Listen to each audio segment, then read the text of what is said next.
Faces dropped on another round of Soccer's morning show. Soccer Down here. It is John here. Jarrett coming in a little bit. Busy show in the sense of stuff to talk about. We got coaching stuff to talk about. We got apologies to talk about, if you want to call it an apology. We got stuff to talk about from yesterday on the field.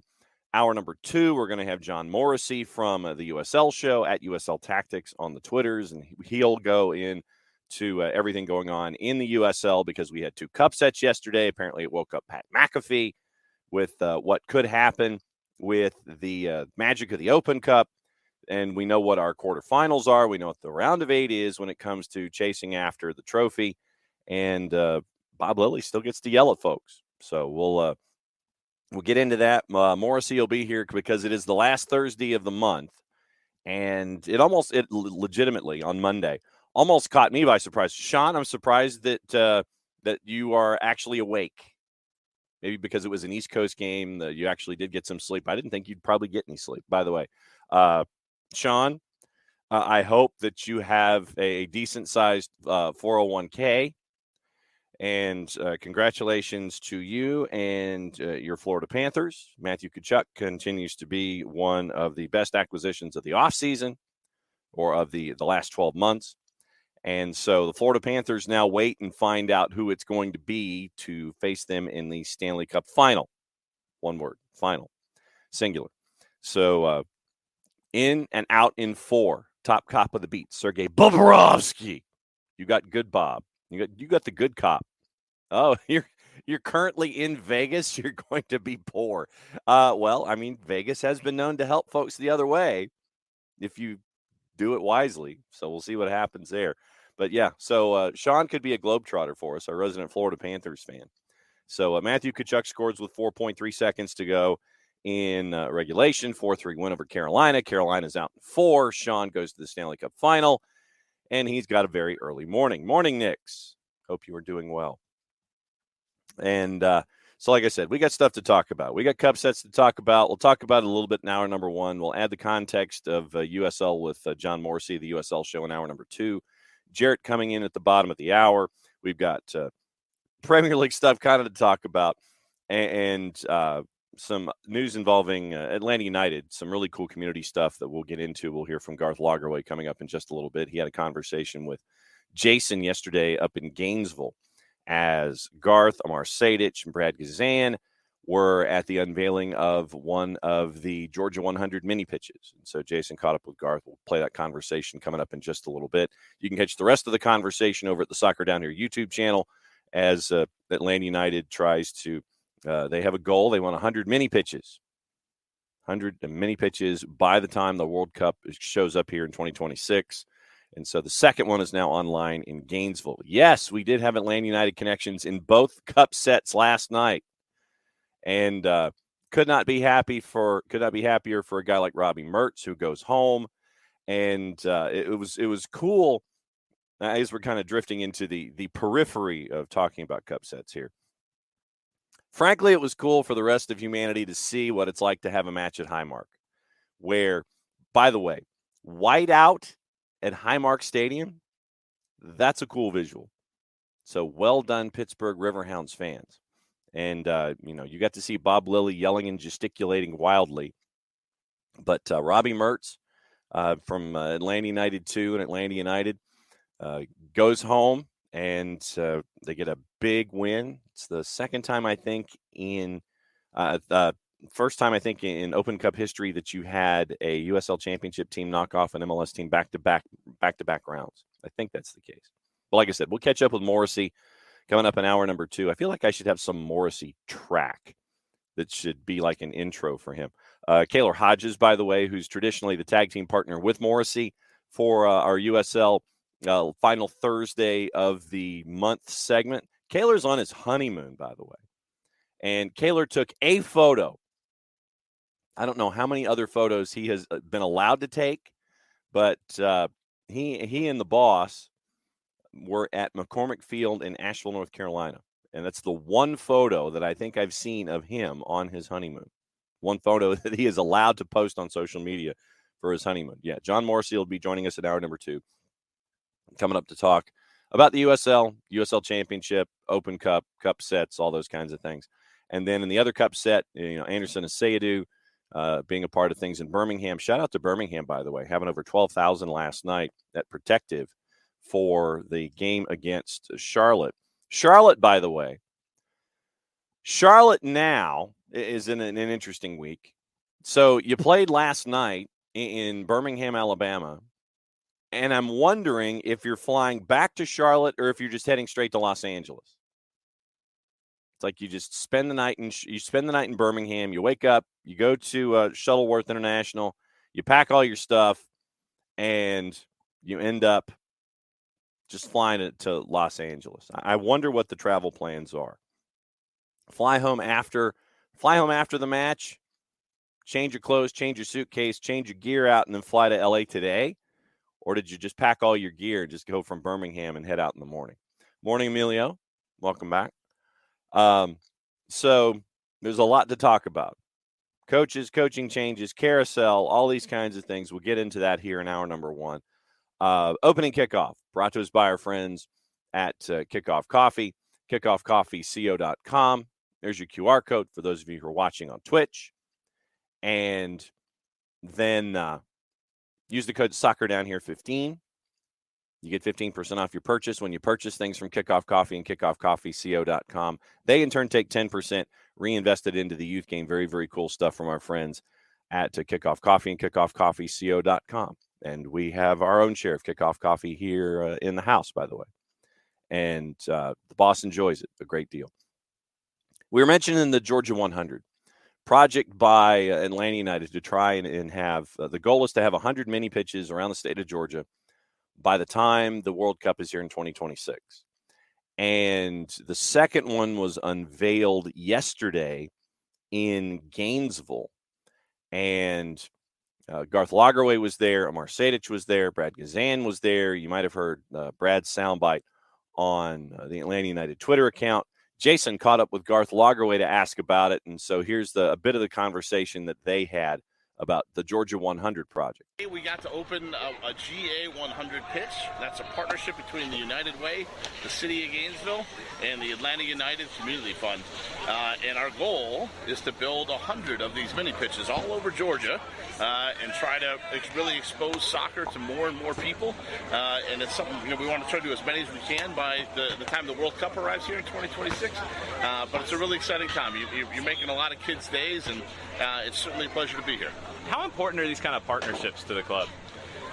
This is a core of what we are. One of the Arthur Blank family business's core values is give back to the community, and certainly this is something where we're doing. And look, this is something that our associates got behind as well. So this is very personal to Atlanta United as well. That we come out here and you see the number of staff, the number of players. This isn't one token person showing up. You have literally dozens of folks out here, and more importantly, dozens of kids and a couple fields going. So again, this is so cool to see this and be part of this community. What's the message to kids who come out here and play and maybe start playing on this field? What's the message for them to get to Atlanta United? How does that happen? Well, first and foremost, have fun. Let's not get ahead of ourselves here. And the kids coming out here, hopefully it's a safe space where they can come out anytime they want. It's not programmed. There's no cost.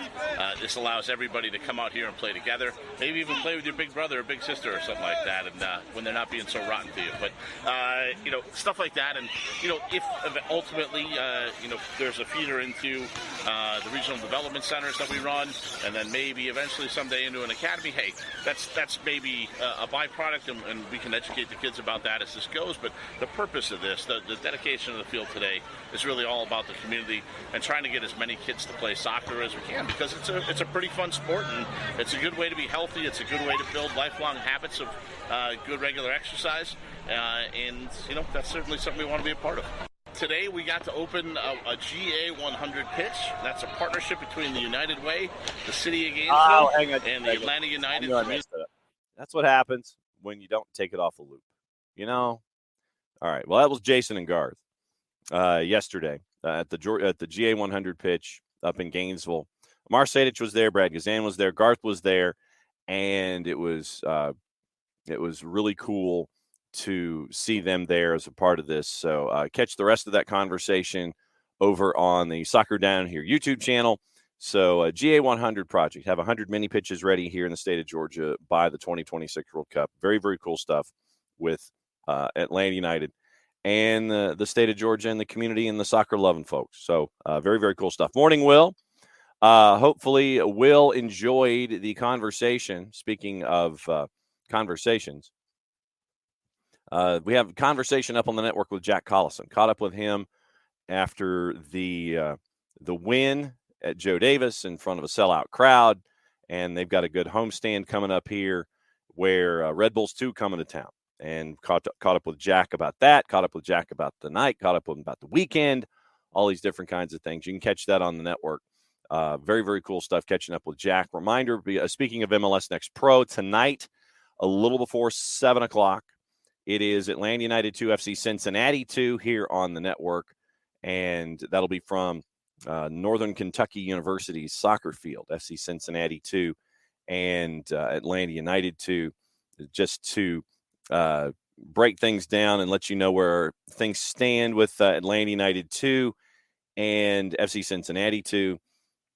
Atlanta United 2 had their 3-game win streak snapped last time out, 2 times ago, and then they got a point down in Orlando. The OCB match was also here on the network, getting the extra point in the shootout. Atlanta United 2 right now at 12 points, third in the Central Division in the Eastern Conference with a record of 3-4-2-1. And what I mean by that in that fourth column is the shootout win we talk about.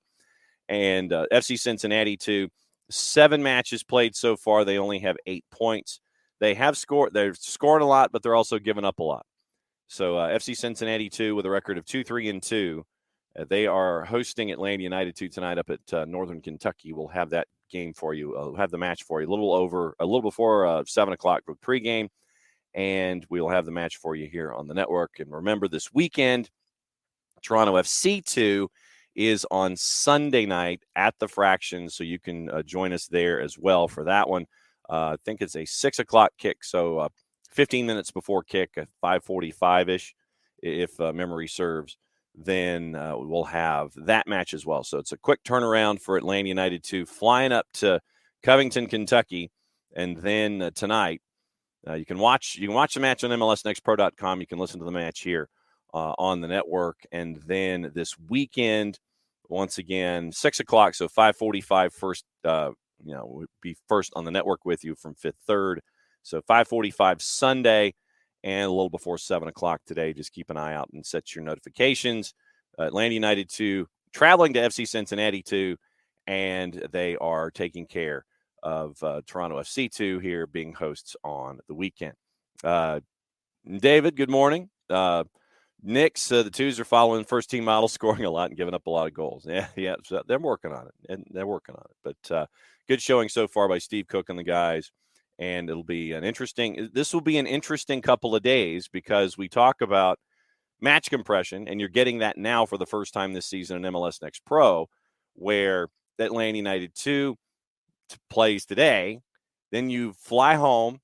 Tomorrow is regen. And then you're kind of probably just doing toe touchies and hanging out on Saturday, getting things done, getting ready for Toronto FC 2. Toronto FC 2 has kind of figured things out a little bit. They got off to a real rough start, but they've got a couple of home matches under their belt at York Lions Stadium at York University, and they've gotten a couple of wins and some points. But, yeah, they had a rough start to the season, so this could be a pretty good weekend for Atlanta United 2 when it comes to points here in MLS Next Pro. That's your opening kickoff, brought to us by our friends at Kickoff Coffee, kickoffcoffeeco.com. And once again, there's your QR code for those of you who are watching on Twitch.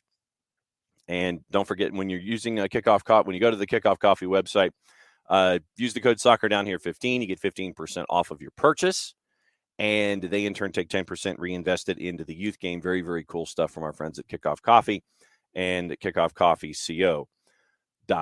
Once again, remember, coming up at 10 o'clock, John Morrissey at USL Tactics from at the USL Show, since his partner in crime, Kaylor Hodges, is on his honeymoon. So it's Morrissey and us coming up at 10 o'clock to discuss everything going on in USL. And very, very busy time with cup sets and everything. So we got a lot of stuff to talk about there. We've been talking a lot, and I think that we should be talking a lot about it.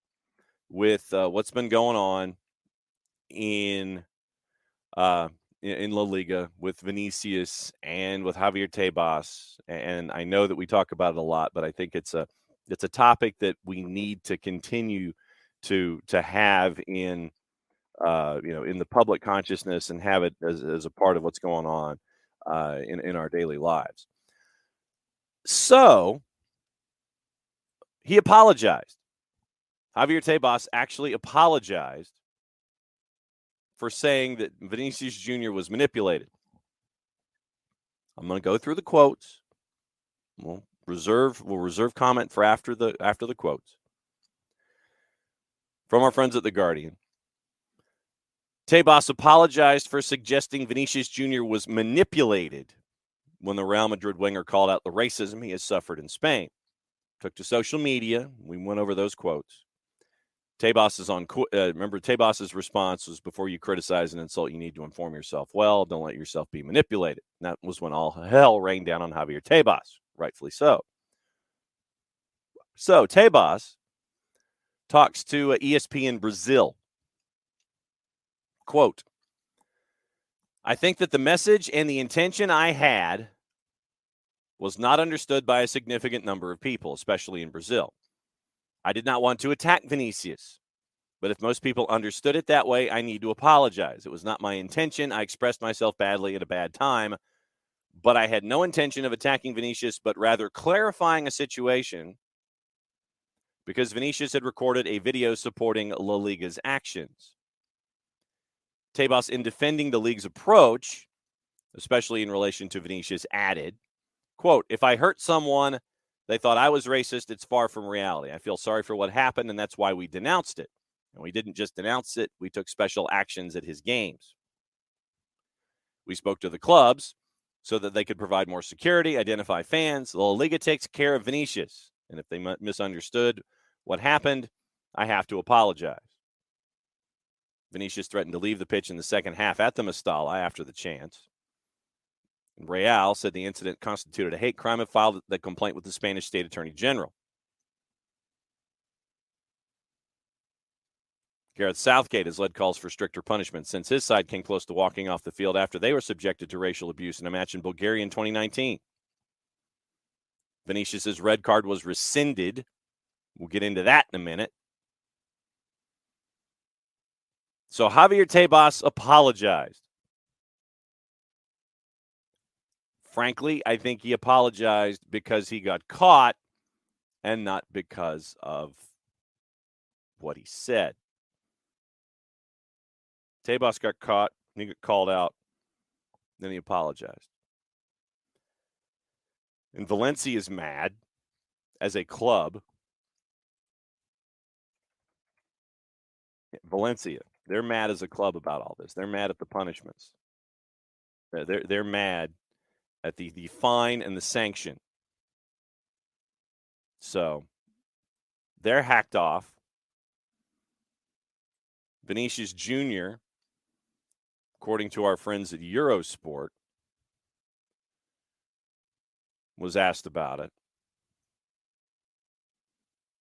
That the softer stance.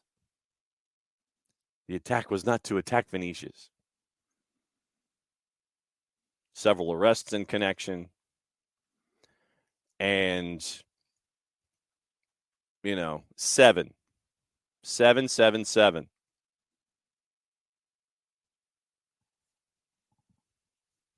Tebas actually claims the league could end racism in months. He would end racism in stadiums within months if the league body had more power. Aren't you the president of the league? Vinicius replied by saying, omitting yourself only makes you equal to racists. I'm not your friend to talk about racism. I always tell this to my entire work team, Tebas said, and this is more from ESPN Brazil. When people or an important part of them understand a message in a certain way, then they are right. So I have to be sorry because I think my message was not understood, especially in Brazil.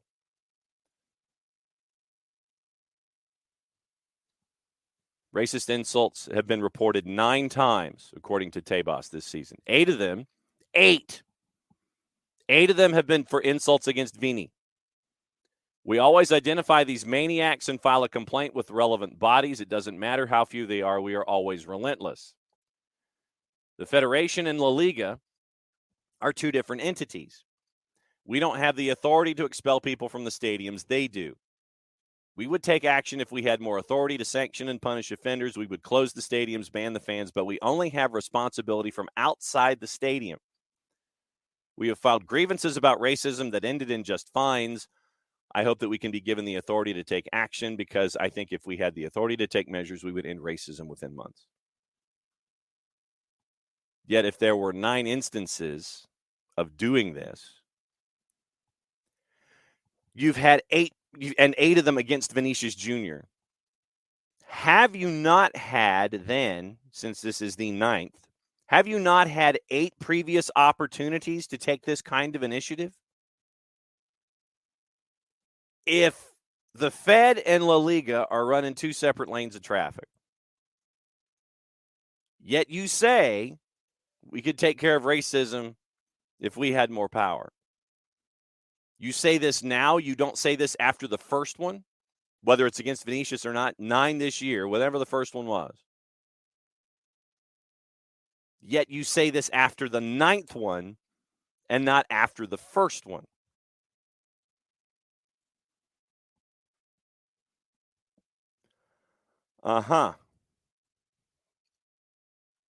Well, I'm sorry y'all misunderstood me by totally understanding me. David. Yes, not an apology for doing something wrong. It's an apology that we're too dumb to understand him. I guess so. But if apparently you're working 2 separate lanes of traffic, but if you had more power, you could take care of it. You've had more chances. You've had chances to take care of it previously, yet you have not. So there's that. That's your stupidity down here update for the morning. So yeah, sure thing. All right. Yesterday in the Premier League, and there was another opportunity for another midweek game with the league already decided. So Manchester City. Wow. City was playing Brighton at the Amex, and it was a 1-1 draw. Brighton gets to go to Europa League for the first time ever. Celebrations. You saw Roberto De Zerbi in the back of the locker room, and everybody's hooting and hollering as they should. Very, very cool night if you're a fan of Brighton. So apparently, according to Pep Guardiola, Manchester City and the players drunk all the alcohol in Manchester on Sunday night.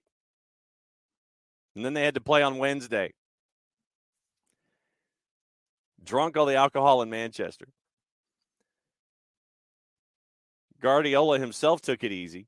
Quote, at 10:30, I was in bed with my wife. I was exhausted. Watched match of the day, then I slept like a baby. But I know the players did what they have to do. When you win the Premier League, you have to celebrate. They did it with the families. They enjoy a lot. The next morning, it was just sauna time. And the day after, yesterday, we talked a little bit in the afternoon. Quote, guys, you have to be ready. Energy for Brighton, and they did it. I was a little bit worried about how much we dropped from what we'd done over the last 4, 5, 6 months. 40 hours ago, we drank all the alcohol in Manchester. But the team was there, and that's why I'm very pleased, because I don't want the team to drop before the FA Cup and Champions League finals. We showed why we are the best team in England. I'm very pleased with the way we're still as a team after being champion. Guardiola furious that Erling Haaland had a 79th minute header ruled out on the advice of VAR for a shirt pull on Levi Colwill. It was a hell of a shirt pull. Quote, if it's disallowed, every action to Erling Haaland by all central defenders is a fault. Every action. It's a goal because he's bigger, he's stronger, won the position, and it was an incredible action from Cole Palmer on the cross. The goal should be given, but that proves what we want. What we want on the pitch belongs to us, not anyone gives us anything. And then they've got a match this weekend on the last day of the regular season. European football is still to be decided with a couple of places, and relegation is to be decided with 3 teams, 2 spots. and it will be. I think NBC has figured out where they are going to have everything shown. They figured out all of their networks, and probably the easiest thing to do is just watch Peacock. That's the biggest thing. Just watch Peacock. Don't worry about, flipping channels and all that other kind of stuff. Just watch Peacock. Jarrett, apparently Manchester City's players drunk all the liquor in Manchester after they won on Sunday. Good. And then they had to turn around and play yesterday. Okay. It was a 1-1 draw. Not that it really mattered, but a little bit of sauna, a little bit of decompression. They went out and played, so they made it.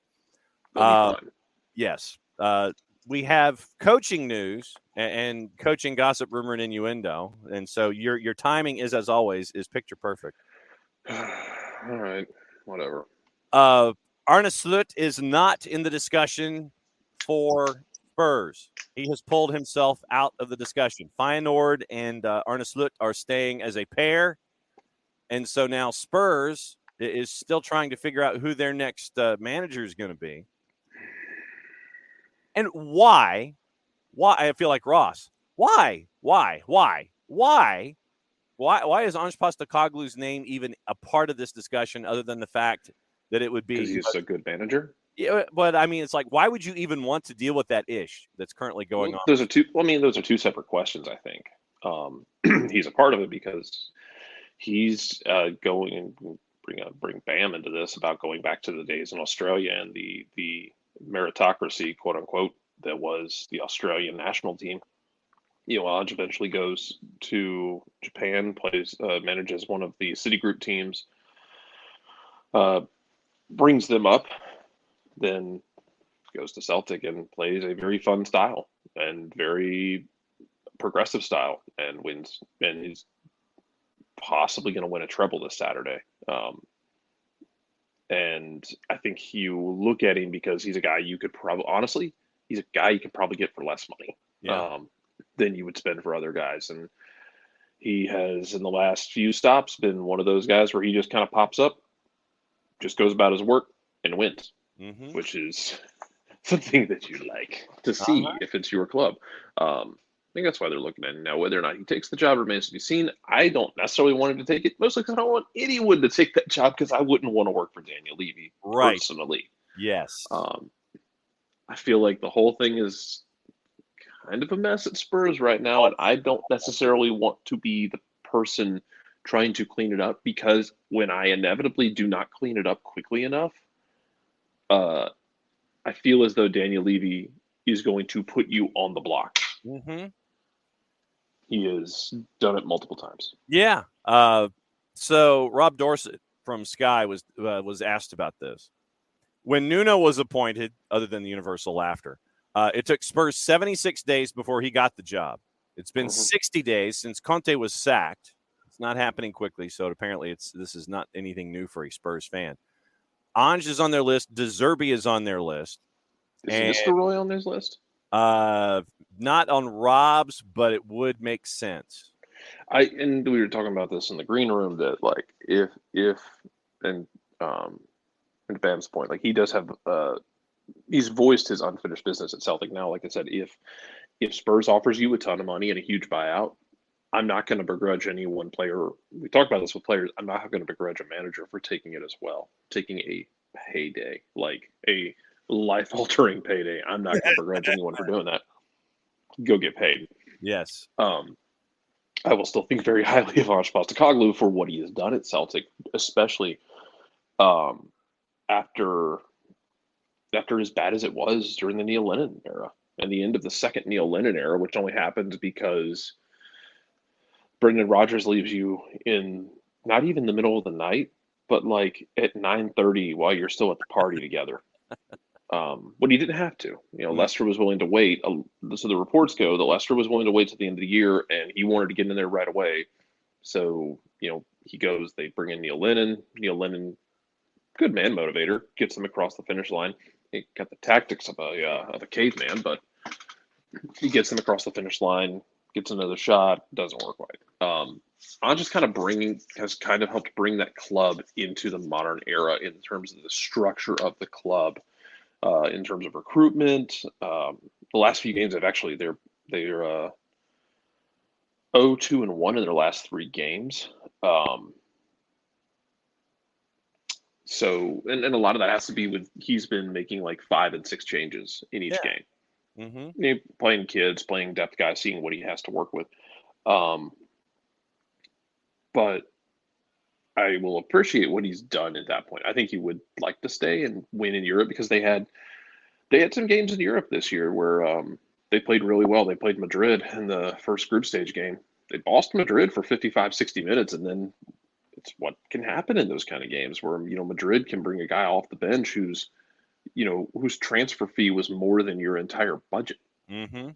And then you see the difference. Also, Vinicius Jr. is the difference because he's the damn truth. Yes. But yeah, it's I wouldn't blame him for taking the job. I hope he doesn't go. And the fans will write him off because they did a lot. You saw a lot of writing off at Celtic when he got there because he was like the 5th choice at that point. Mm-hmm. They had they had just missed out on Eddie Howe, and it was kind of like, well, we're going to bring in this guy. And everyone went, what is that? Who is that? And there were famously articles written in, I think, in the Scotsman and in the Daily Record in Scotland that, he'd be gone by Christmas. Yes. And instead he has brought that style. And I hope he doesn't leave. Because, again, like, if he wants to go to another club, cool, man. Like, go get paid. Absolutely. Go get paid. Go advance your career. Mm-hmm. Could you do it in a place other than Spurs? Because not, and it's not just like a flat out dislike of Spurs. I have no beef with Spurs on principle. It's the fact that, like, I don't trust. I would not want to work for Daniel Levy right now. The whole thing is a mess. Mm-hmm. If he leaves, though, he has left the place in a better shape than when he got there. They're trying to drag Celtic into the 21st century and to be a little more Dutch, honestly, in their structure with in the management and the organizational structure, management, beyond management, player recruitment. I'd like to see them use more of the academy, which is what this time of year can be good for. But yeah, man, we'll see. And remember also, where Spurs are concerned, there were those talks a couple months ago where QSI might be interested in picking up a piece of Spurs as a part of their multi-club model. So there were those investment talks back in January. Spurs and Frank de Boer. There you go. Right now, Frank to Spurs. Yeah, Jose already said that like Spurs is the only place he doesn't have an attachment. Yeah, send Frank there. Just make Jose see if Jose gets mad, even though he just said he doesn't have an attachment to Spurs. Give Frank the job so Jose can get all pissy. Well, and Fabrizio Romano has the full quote, and I can't do it in a Jose Mourinho voice, so it's just you're going to have to think of it as Jose voice. Tottenham is the only club with which I do not have a close bond. Probably because the stadium was empty at the time of COVID and because President Levy didn't let me play the final and win the trophy. But it's the only club in my life. So that's your full quote from Jose Mourinho about Spurs. So, that's a good one. Right now it's looking like it's Postecoglou, De Zerbi, Marco Silva, and folks are mentioning, Coco's mentioning De Zerbi's on some Italian radars too. Luis Enrique, Graham Potter, Brendan Rodgers. So that's what you're staring at right now with Spurs and the job opening there. And I know that there's some discussion about what some folks would like others to do come the last day of the Premier League season because of the activity at the bottom. Once again, remember, Leeds and Spurs, that's part of it. Leicester and West Ham is a part of it. Everton and Bournemouth, those are the 3 matches that you're staring at when it comes to the relegation fight on the last day of the regular season. Leeds only has 2 points in their last 5 matches. Leicester has 3 in their last 5 matches. Everton has 1 win, 2 draws, and 2 losses in their 5, and that's why they're currently above the relegation zone by 2 points. But remember, if Everton only gets a point against Bournemouth and somebody below them wins, it creates an issue for Tom and for Ropes and for Emilio and others. Leicester wins, they've got a better goal difference. So if Leicester wins and Everton draws, Leicester's got a better goal difference right now by 6. So you would imagine if they win, then that would improve. So they can't touch Everton. Everton cannot touch Leicester City on goal difference. If Leeds wins, and that's the key. That's the key, Tom. Right now, Leeds is 3 behind Everton in goal difference. Nobody said that there would be math on a Sunday morning, but there will be. If Leeds beats Spurs and Everton ends up with a draw at 34 points, then Leeds has to really thump Spurs. It's got to be 3+ because right now it's at 27. And then Everton loses the tiebreaker on goals scored because Leeds has 14 more goals scored, and they would have 8 wins to 7. So Everton wins against Bournemouth, they're out of the discussion. It's Leicester, Leeds, and Southampton. Everton draws with Bournemouth, then there's math. So that's what you're staring at on the last day of the regular season. And it's just a slap fight, man. It is. It absolutely is. And honestly, like, this is my favorite part of the Premier League. Like, I don't follow the Premier League as much as some of y'all do. This is my favorite part of the Premier League because so often, the top of it, we don't always get the Aguero moments of like coming down to decision day for the title, but more often than not, we get some sort of slap fight for relegation, and that's where the fun is. Yeah. When your team is not involved, let me clarify, because if your team is involved, yeah, it's stressful, it's disheartening, it is demoralizing, it is takes years off your life. This is the same reason why, like, I can enjoy the U.S. Open Cup more when Atlanta's out of it, even though I wasn't thrilled by any stretch of the imagination the way they went out of it against Memphis, getting knocked around. Once you get over that, the rest of the U.S. Open Cup's an absolute joy to watch because it's just a rock fight. And when you're not in the rock fight, it makes it enjoyable. Yes. It's part of the benefit of watching playoffs when your team is in a rebuild and in other sports. You just enjoy the stupidity, like how the fact, have we figured out yet if the entire fan base of the Florida Panthers has sent an edible arrangement to the Pittsburgh Penguins? Sean Vergara would be our consult on that as to whether or not that has happened. This is a great example, by the way, of when we talk about, like, for Atlanta United, for instance, about, like, man, you just want to get in the dance sometimes. All you want to do is get in the playoffs and get hot at the right time. Be it, that Cardinals team that won like 83, 84 games and then won a damn World Series in, I think it was 06. Yeah, it was 06. Or the Florida Panthers, who the only reason they're in the playoffs is because the Pittsburgh Penguins, who control their own destiny, could not even get like overtime losses, just losing in regulation. Yeah. And just get it. The playoffs are great. Just get into the playoffs and just go for it. Just ask my LA Kings about coming in as an 8th seed and storming through the Western Conference. You mentioned Van Nistelrooy. He was resigned at PSV Eindhoven before their last game of the season. A statement from the club said that Van Nistelrooy did not feel he had sufficient support following several recent discussions about internal affairs. So that is why Van Nistelrooy would be on the market, because he is no longer at PSV Eindhoven. And the point that is being made about being on the beach, Alex, is spot on here. There's a few $1 million difference on positioning. So basically, you're bowling for dollars. That's what you're doing. If you think that your day is done, if there's no movement one way or the other, like Fulham could care less. Fulham right now, they're in 10th. They win there at 55. They lose. Palace isn't going to touch them. So Fulham is locked into that 10th place paycheck. That doesn't affect them. Brentford, Spurs, Villa, they're all in a street fight for Europa Conference League. Brighton. And Bern does mention correctly that I forgot one. Bundesliga actually is going to come down to decision day, and it's genuinely fun. It's fun when it does happen. Yeah. Well, and yes, David, in the sense of, I'm just saying that as an 8th seed, they made their way through. It was a 7-game series, and Justin Williams was a man, and so was Jonathan Quick. But yeah, coming through as Jonathan Quick in his like mid-20s, doing the dude. It's I don't know how many years you got to talk about it with hockey of like, just get me someone hot in between the pipes.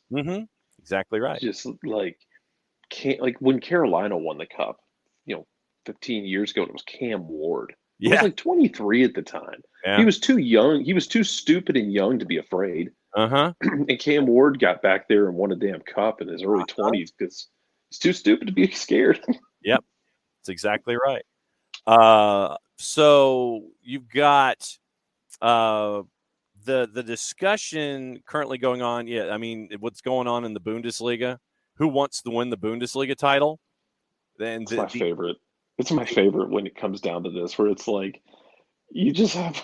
It's not even like it's two teams charging into the battle head on. Like, no, this isn't jousting.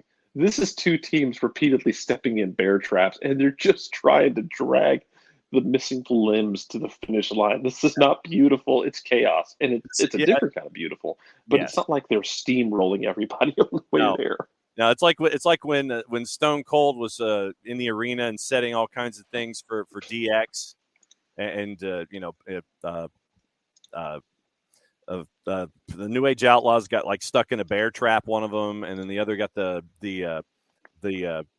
rope pull up the tree kind of a thing, and the ceiling falls on X-Pac, that kind of a thing. That's what you're staring at. Dortmund, for everybody who wants to know, Dortmund's at 70 points. They've won 4 of their last 5. The only one that they did not win in their last 5 was the 1-1 draw with Bochum, who is in that relegation playoff spot in 16th right now.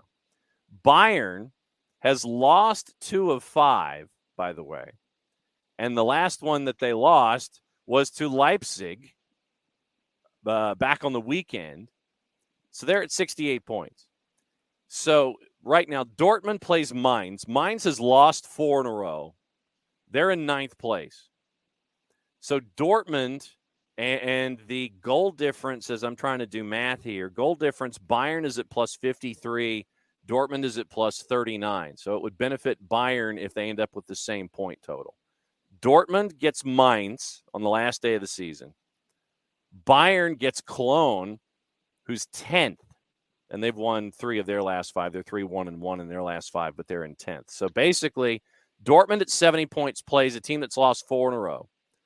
Bayern lost the last time out. They had the lead in the Bundesliga. Now they don't. They're 2 points behind with a match to go, and they play the team that's in 10th. That's what you're staring at with Dortmund and Bayern.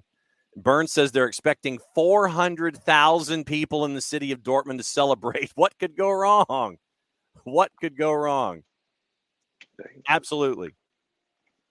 And David, there would be nothing wrong with hockey down here. Absolutely, there would be nothing wrong with hockey down here, especially during playoffs and things like that. Absolutely nothing around it. So, so Dortmund. If Dortmund wins, it's not a topic. If you end up with if Bayern wins and Dortmund draws, then it's Bayern on goal difference. And then obviously if Bayern draws, then it doesn't matter because Dortmund is at 70 points and they got a 2-point lead. So that's what you're staring at Saturday morning. So Saturday is your Bundesliga. Sunday is Premier League. So that's what you're staring at with trying to figure out who's going where, who ain't going no place. And to Bam's point, relegation battles are better than the top 4 battles, especially as you get into that last month of the season where you're having to do math and literally you get to see something like Nottingham Forest and our resident Nottingham Forest fan, a golden ticket holder, Poppy Miller, having to go through all of that angst. And then her angst is released and then it's okay, who's next? And so now it is literally It is Nix. It is Tom. It is Ropes. It is Emilio. I don't know if we have any Leeds folks that are a part of the Twitch pitch or the Discord, but I mean, you got folks and 3 teams, 2 spots, and it could be. I mean, if Everton, we talked about this, Everton, if they go, then it could be horrendous because of the new ownership possibilities, all of the debt, all of FFP. It wouldn't surprise me if Her Majesty and the tax man came knocking on the door just because. Leicester has had to borrow against future TV revenues to try to make ends meet. And Leeds, there was talk that QSI might be chasing after a piece of Leeds. And there's also talk that minority owners for Leeds might be trying to find a way to negate the investment of the 49ers group by going and buying other clubs. So you could have chaos with each of those 3 for different reasons, especially if they go down to the championship. But it would mean that we don't get to see Sam Allardyce because he's done after this season with Leeds, regardless. And I think I'm also distracted reading. Jason Roy is canceling his contract with England Cricket to take part in the upcoming Major League Cricket League in the United States. Yes. Okay. Okay. The Major League Cricket's back. Teams in Seattle, New York, Washington, San Fran, LA, and Texas. That bastion of cricket, of T20 cricket, Texas. Because Texas is always a place where you can get things squared away when it comes to that kind of stuff. July 13th is the inaugural game. Yes. July 13th, just what we need. Cricket in our mind. Yeah, and Bam says not long until the Ashes kick off. So there's most of the games are being played in Dallas, by the way, because there is a new cricket specific ground in Dallas. Thank you. I was wondering where this stuff was going to be happening. It's kind of like USFL style. Like all these teams represent different places, but well, and Nick's it's going to be T20 style, which is the style you should do in America, in my opinion. It's T20 can get done in 2 hours. Yes. It's super because of the style. It's going to be aggressive. You're going to have guys swinging big. You're going to have a party atmosphere. You're not going to be out there all day because while I do enjoy Test cricket, I don't think it's a good way to get people exposed to it in the United States. And Nick's, if you want to just to kind of see some of the best batsmen ever, go on YouTube and search Sachin Tendulkar. He is like the Hank Aaron. I'm not going to say Barry Bonds. He's the Hank Aaron of cricket. And he was an amazingly talented batsman, and all he did was crush it. And I mean, he has tremendous imagination. Wright Thompson actually did an article on Sachin Tendulkar.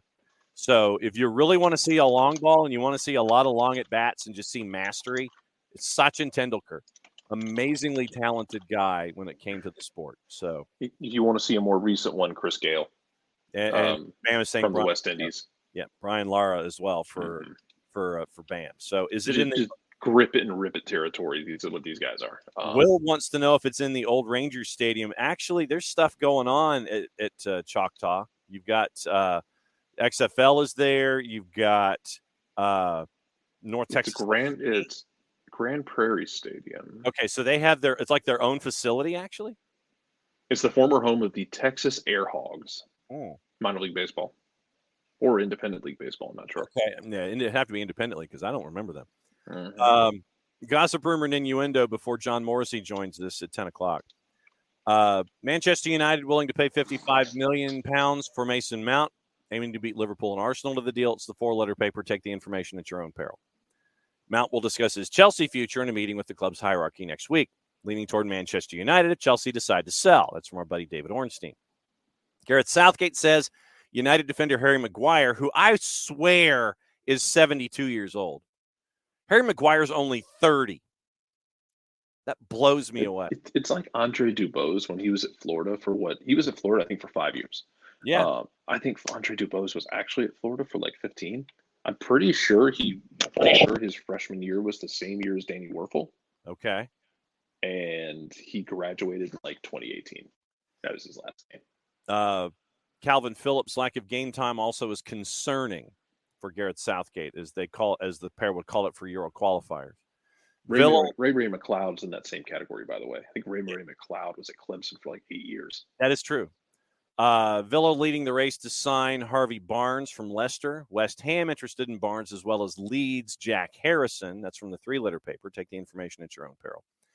Hammers, West Ham. West Ham are likely to keep David Moyes as their manager and intend to back him by targeting Fulham's midfielder João Palhinha as a potential replacement for Declan Rice. They're going to keep David Moyes. He's chasing after a title in the lowest of the low European League championships. We're going to keep you. Arsenal plan to sell as many as 14 first-team players to fund 8 new signings in a major summer rebuild, with the club's record signing Nicola Pepe among those set to go. Arteta willing to let Emile Smith-Rowe go to make room for James Maddison. Also interested in adding Torino forward Antonio Sanabria in a deal worth £21.6 million. Sounds like a good deal for me. Manchester United have been also told that they need to pay £140 million if they want to sign Victor Osimhen after agreeing a deal for his club teammate and South Korean defender Kim Min-jae. Napoli desperately trying to convince Kim to sign a new deal before the release clause comes into effect this summer. Harry Kane will still remain Manchester United's first-choice striker option. The club will move early in the window in an attempt to make negotiations smoother. Villa want to secure long-term futures with Ollie Watkins and John McGinn. New contracts before the transfer window opens, hopefully. Inter Milan and Romelu Lukaku say he knew the Italian side would try to sign him if his move to Chelsea didn't work out. That's the 4-letter paper. Once again, take the information at your own peril. Real Betis may return to their long-standing interest in Leeds' Mark Roca if they're relegated from the Premier League. Arsenal have offered Reece Nelson a new deal until 2027 with the option of an extra year, but the 23-year-old also has offers from Premier League sides Italy and Spain. Russell Martin has verbally agreed to go from Swansea to Southampton. 3-year deal to become the new manager. Set to make his appointment official in the coming days. Once again, that's the 3-letter paper, the timing of the deal. Barca have been shocked by hints that France defender Jules Koundé wants to leave the club just a year after joining from Sevilla. And also, you talked about QSI and Leeds. QSI have made a move to buy Brazilian Serie A champs Santos. So that's gossip, rumor, and innuendo when it comes to all of the clubs. With John Morrissey joining us in short order, I'm going to go ahead and jump the queue here a little bit. And because it is almost the top of the hour, I have to do something since we got a guest coming. So we'll go ahead and do it right here. For odor-free, clean, fresh air, one place you need to go. It's a Lemonize Service. The Lemonize Service, proud sponsors of everything SDH. The Lemonize Service deodorizes enclosed spaces like houses, apartments, and condos. They've created a customized solution that eliminizes all organic odors, including those like pets, cigarettes, and food. Realtors and property managers use the Lemonize Service to eliminate bad odors to help them sell or rent their homes that much faster. It's a turnkey process that makes it easy to work with said realtors and property managers. Kind of the environment, we like that. Offering a green way of going about getting rid of odors without any kind of toxic residue whatsoever.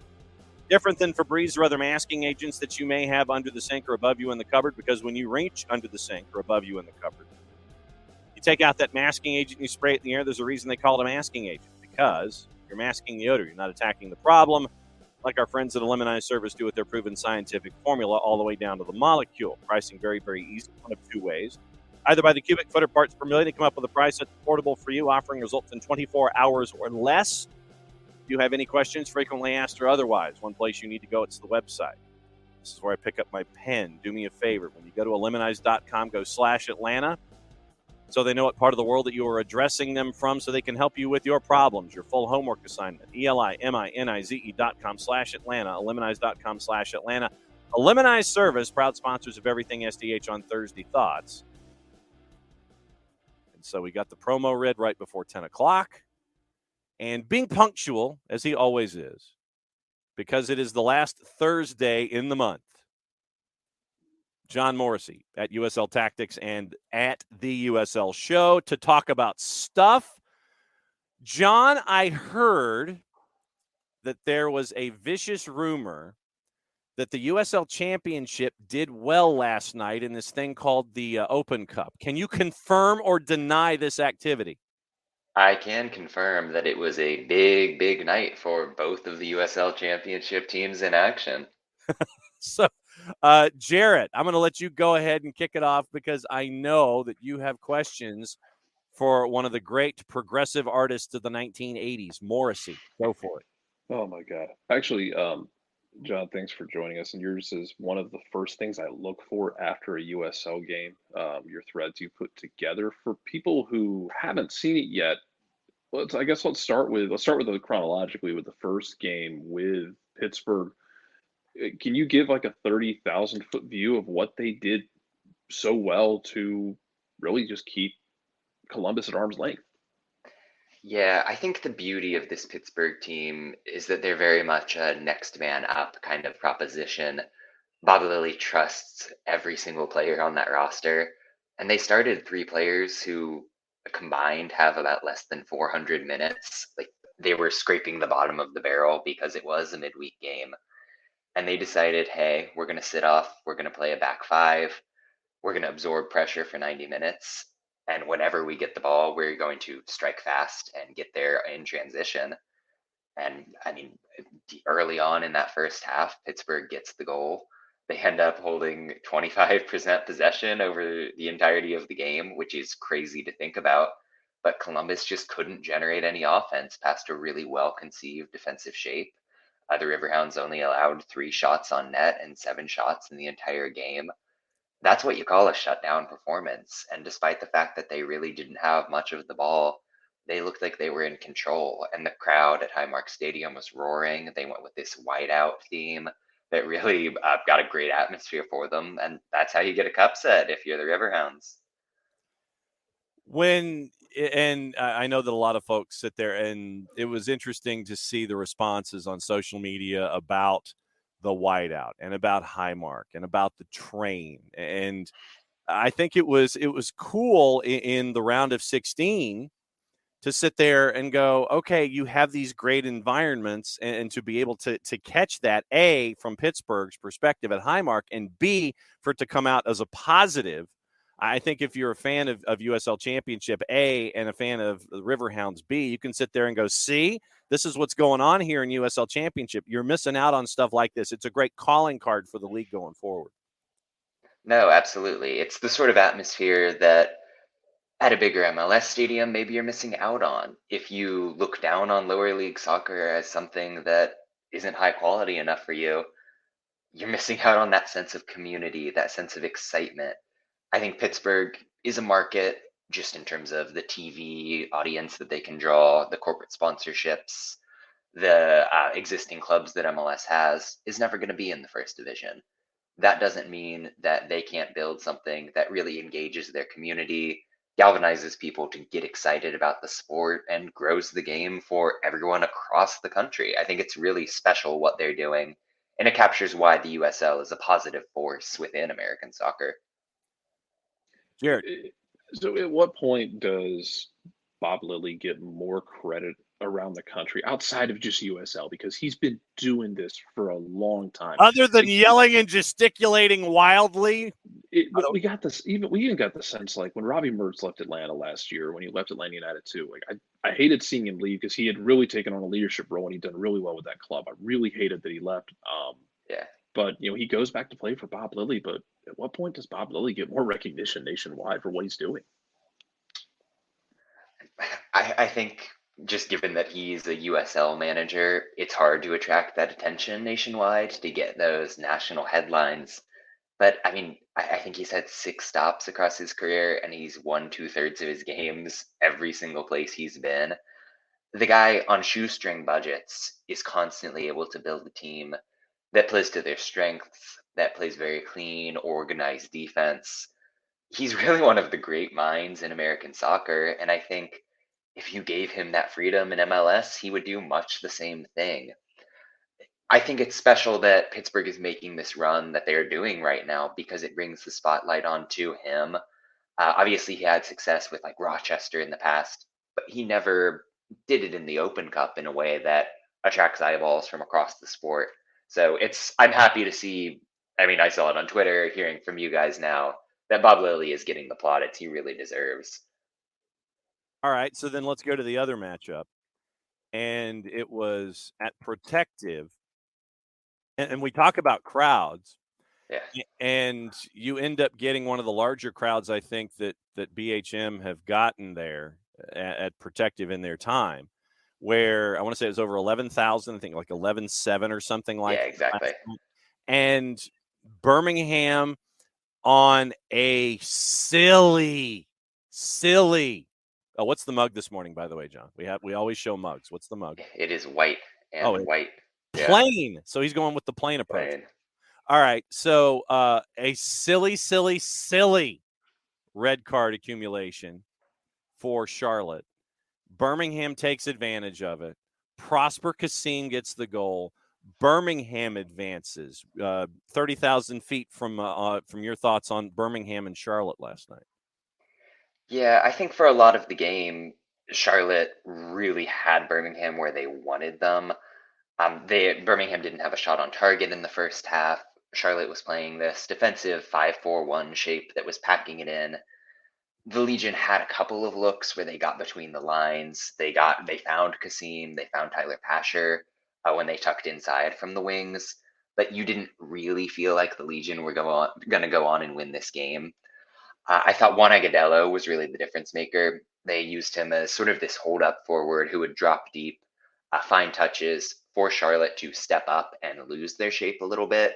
Yep. And that's when Kasim really got rolling, especially in the second half. Pasher found that opportunity to break past the defense, force that red card, and then you completely saw a reversal of the dynamic. The Legion were much more able to find space behind that Charlotte defense. Kasim, who scored a really banging goal against Chattanooga earlier in the Cup, he has a tendency to score these insane goals from range. And this one was more just well-placed in transition, but he's really doing everything that you would want from him in this Open Cup run. I know Kaylor isn't here today, but he's someone who always talks about, these sorts of Open Cup games, the playoff games that the Legion have hosted, is something that can grow the sport within that community. And I think there's no better testament to it than that 11,000 plus crowd that they drew in. You're converting people who, like it or not, don't pay attention to lower league soccer unless you're playing an MLS team. You're bringing them in, you're giving them this great experience, and it's a night to remember for soccer in Birmingham. And shout out to Charlotte's defense for allowing Tyler Pasher to stay on his left foot and then and then committing the foul when you've invited him to go to his favorite left foot down the left wing. Nice job, y'all. Stepping away from the Open Cup for a second, I guess we'll do this as like a check-in thing because I don't know that much is different, but Sacramento just still seems like class, man. Like, has anything changed in that front? Well, they lost Rodrigo Lopez, their best player, to injury probably until the playoffs, and then they decided, we're going to lose one game and then just keep on rolling. They're a steam engine right now, Yeah, I mean, Russell Cicerone is still scoring up top. The defense looks as elite as ever. They've only given up 5 goals in 11 games, which is just incredible to think about. I know that the West is very strong. You've got a couple teams surging in the East. It's hard for me to think about anybody but Sacramento as the strong favorite right now, and things will change. We're not even a third of the way into the year, but boy, are they clicking at the moment.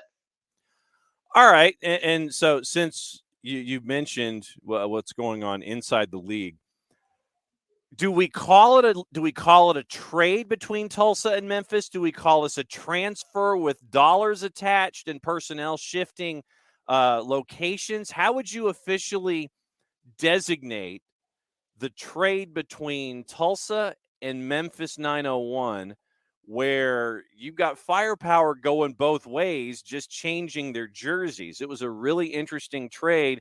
Philip Goodrin going one way, and you got scored instantly too. Yeah, Goodrin down on the field and scored immediately. And the two teams played the match before the trade transfer moving parts happened. So it was the irony of a Memphis win, and then Goodrin gets sent to Tulsa from Memphis 901. Yeah, so it is a trade. I know that they say this thing that it's like a transfer with another transfer going the other way, which is silly. The money involved is just a salary make weight to equalize what they're paying them, so it's not really a transfer fee. But I mean, this is about as big a trade as we've ever seen in the history of the USL. You don't see player for player swaps where it's the guy who finished second in the Golden Boot race and a former all leaguer. Like, that's a really big deal for these teams. And we were joking on the USL show the other night that Memphis and Tulsa were hashing this thing out over a plate of nachos in the crowd during that match. But in terms of the consequences, I don't really understand. Well, I do understand what Memphis is doing because Philip Goodrum has made it abundantly clear that he has no interest in staying in Memphis. He wanted to be sold over the summer, or rather over the winter. He said days before the season kicked off that he was quote unquote devastated to be back in Memphis for the season. And as a result of that, he hadn't scored in 9 appearances for them. That said, when you trade him and you acquire Rodrigo da Costa, who is very much just a creative attacking midfielder, Memphis doesn't have a senior striker on the roster right now. Knight Pickering, 18 years old, is their only real forward. And I mean, hey, he's played a couple good games this year, but he's 18. The kid barely knows how to drive. I don't know if you trust that to lead the attacking line. Tulsa, the interesting angle there is that DaCosta has been there for 5 seasons. He's nearing 150 appearances. He's kind of the face of soccer in the state of Oklahoma. And to get rid of him is a statement of intent that you're really trying to forge a new culture for, let's face it, a Tulsa organization that's never been more than like a playoff bubble team. Mm-hmm. And Goodrum gets there right off the bat. He scores the goal, but I think it was the intensity that he brought for 90 minutes in the press, the way that he was constantly chasing after loose balls. He brings you the scoring, but there's such a passion and a fire to his game that I think is going to inspire this team. And with the win over Lou City, they jump back into the playoff field. So I lean towards Tulsa getting the better of this trade. Goodrum's also 5 years younger, which matters. But I mean, it's an interesting thing, and I'm really excited to see how it plays out over the next couple of months. You had talked about during speaking of Memphis, they've kind of come to life in the last, I guess, right before they beat Atlanta in the U.S. Open Cup, they kind of were like twitching to life, and now they seem to be alive. You had mentioned when they were struggling that when they get Reese Buckmaster back, just the way he impacts the way they want to play and how they can work with him on the defensive side. Is it just Buckmaster, or is it guys just settling in that's got Memphis back on this front foot? Yeah, Buckmaster is a big deal. I know we talked about it last time, and I think that having him back lets you put pretty much everyone in their natural defensive position. They had a couple of players who weren't where you would want them to be in the optimal Memphis lineup. I think the other big thing has been figuring out the midfield.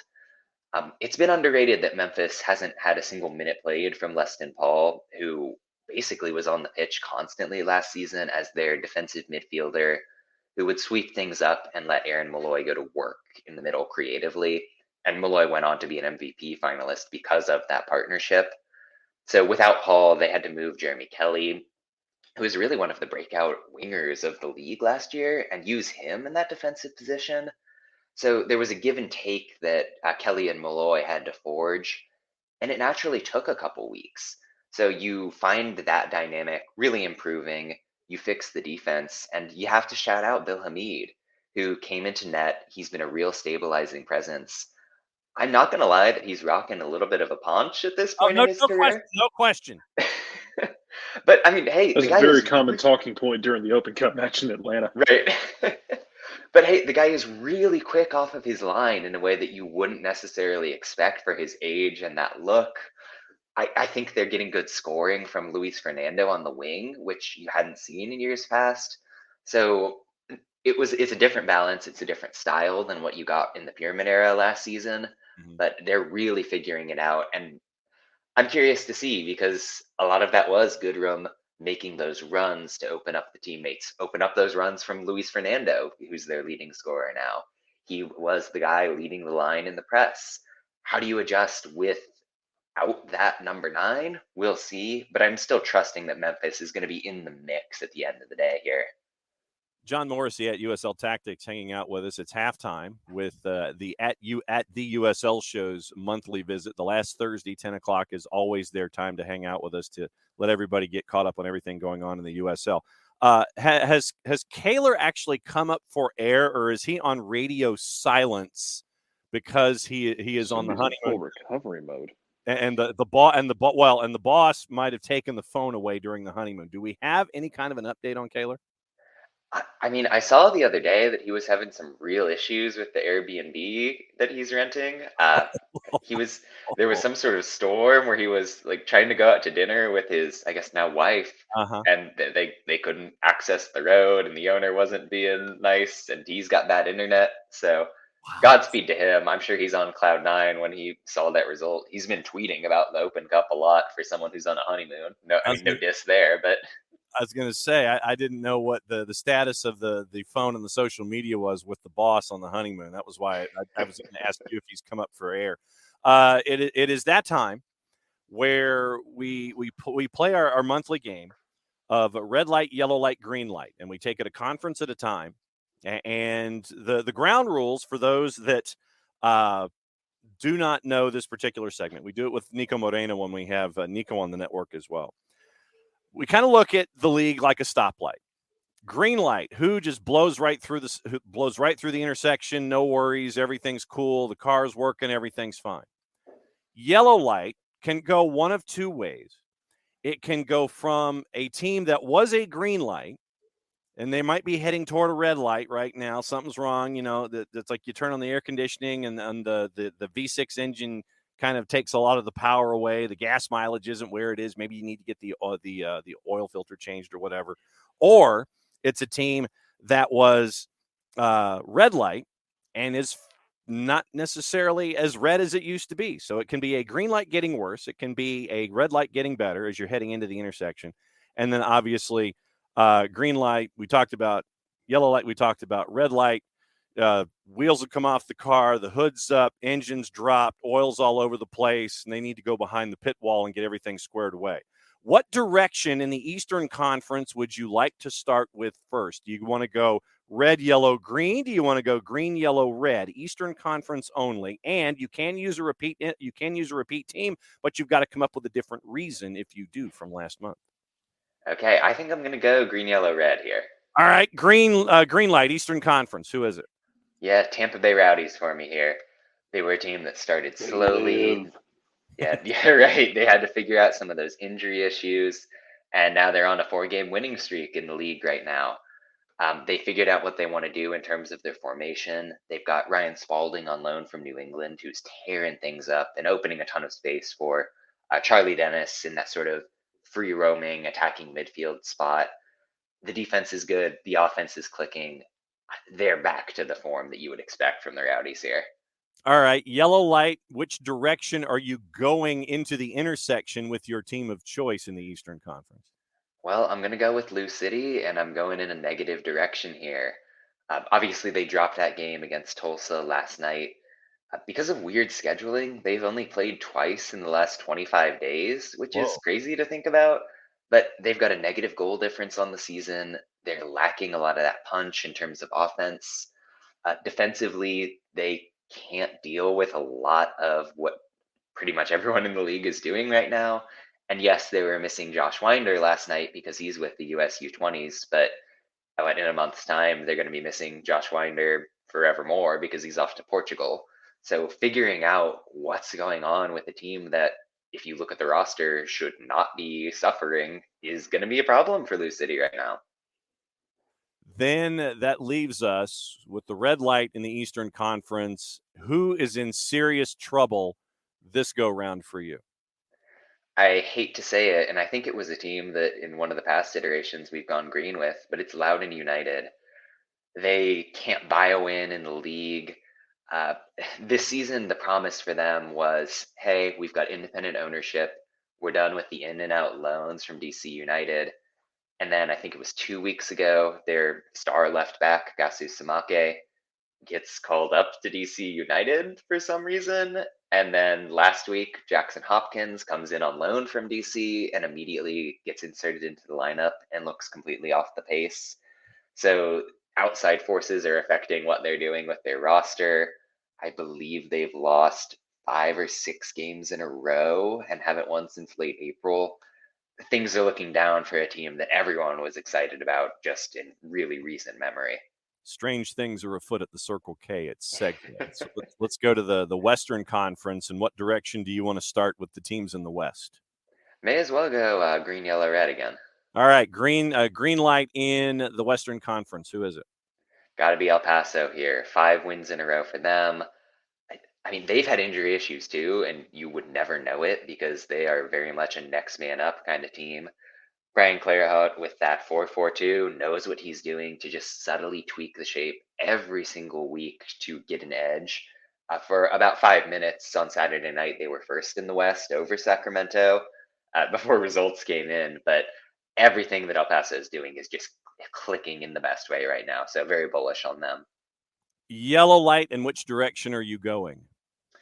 I'm going to go yellow right on Phoenix Rising, and I think they are rising up towards the green direction. All right. In the table, they're 6th right now. They've got a goal difference that's basically dead even. They look okay, but every single game you get these moments where you just think, oh, man, Phoenix has figured it out. They're figuring out how to get Danny Trejo the ball in transition where he's most dangerous.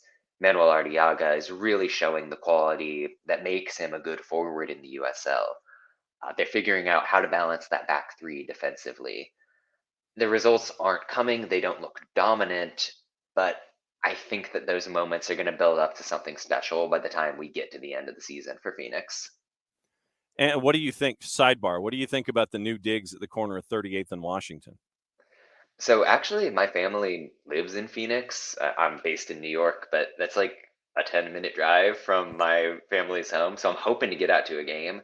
Compared to where they were in Chandler, which, if you know the Phoenix area, is like the farthest suburb possible, I think it's a big glow up. They're getting the crowds to prove that. I think it's roughly 10,000 attendance right now for them. So I think it's a good thing all around for Rising. All right. So then that leaves us with one other light in the stoplight in the intersection. Who is your red light and why? This will be a controversial take. I know I keep invoking Kaler. He loves Las Vegas Lights, yet through 10 games, they're the only winless team in the USL. Mm-hmm. They can't buy a goal. I mean, they've got names. Kubo Torres, former USL MVP Emmanuel Ledesma, but there's no sense of flow in what they're doing. They constantly feel like those strikers are on an island. Defensively, they're liable to just kind of blow up at a moment's notice. They've given up 4 goals to a Pittsburgh team that, while defensively elite, doesn't really score that much. I like Isidro Sanchez as the manager there. I think that he's been given a really tall task to build something competitive out of this team. So, red light on Vegas. All right. Jarrett Smith, what else is on your mind with the USL Championship with John Morrissey at USL Tactics?